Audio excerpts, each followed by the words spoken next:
தென்கொரிய விமான விபத்தில் 179 பேர் பலியான நிலையில் அனைத்து விமானங்களும் ஆய்வுக்கு உட்படுத்தப்படும் என அந்நாட்டு அரசு அறிவித்துள்ளது.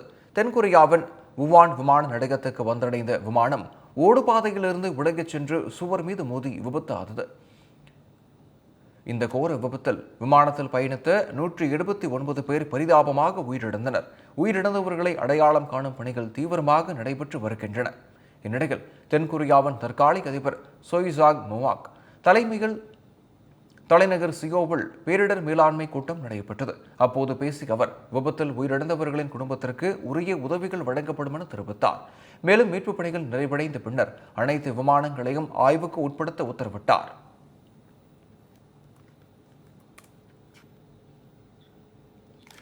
அஜர்பைஜானில் விமானம் விபத்துக்கு உள்ளானதற்கு ரஷ்ய ராணுவம் நடத்திய தாக்குதலே காரணம் என அந்நாட்டு அதிபர் குற்றம் சாட்டியுள்ளார். அஜர்பைஜான் ஏர்லைன்ஸுக்கு சொந்தமான விமானம் கஜகஸ்தானில் தரையிறங்க முயற்சித்த போது திடீரென விபத்துக்கு உள்ளானது.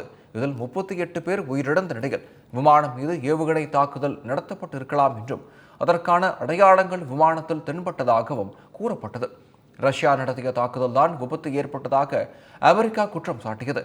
இந்நிலையில் இந்த குற்றச்சாட்டை அஜர்பைஜான் அதிபர் இசாம் அலியேவ் முன்வைத்துள்ளார்.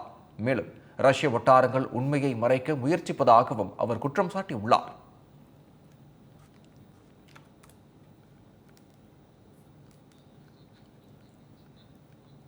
தென்கொரிய விமான விபத்தை தொடர்ந்து ஒரே நாளில் அடுத்தடுத்து 2 வெவ்வேறு இடங்களில் விமான விபத்து நிகழ்ந்துள்ளது.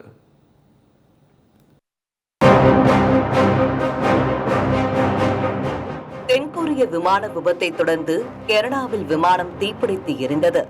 ஏர் கனடா விமான நிறுவனத்தை சேர்ந்த விமானம் ஆலிஃபோக்ஸ் ஸ்டான்ஃபீல்ட் சர்வதேச விமான நிலையத்தில் தரையிறங்க முற்பட்ட போது அதன் லேண்டிங் கியர் உடைந்ததாக கூறப்படுகிறது. இதனைத் தொடர்ந்து ஓடுபாதையில் சறுக்கிய விமானம் சிறிது நேரத்தில் தீப்பிடித்து எரிந்தது. இந்த விபத்தில் பயணிகளுக்கு எவ்வித காயமும் ஏற்படவில்லை என கூறப்படுகிறது. இவ்விபத்தை தொடர்ந்து விமான ஓடுபாதை தற்காலிகமாக மூடப்பட்டுள்ளது.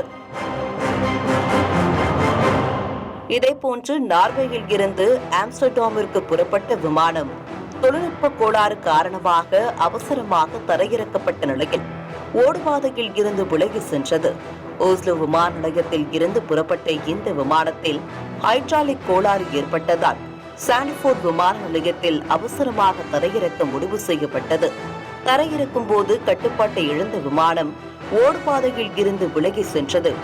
போயிங் 737-800 ரகத்தை சேர்ந்த இந்த விமானத்தில் 182 பயணிகள் இருந்தனர். இந்த நிகழ்வினால் பயணிகள் யாருக்கும் காயம் ஏற்படவில்லை என தெரிவிக்கப்பட்டுள்ளது.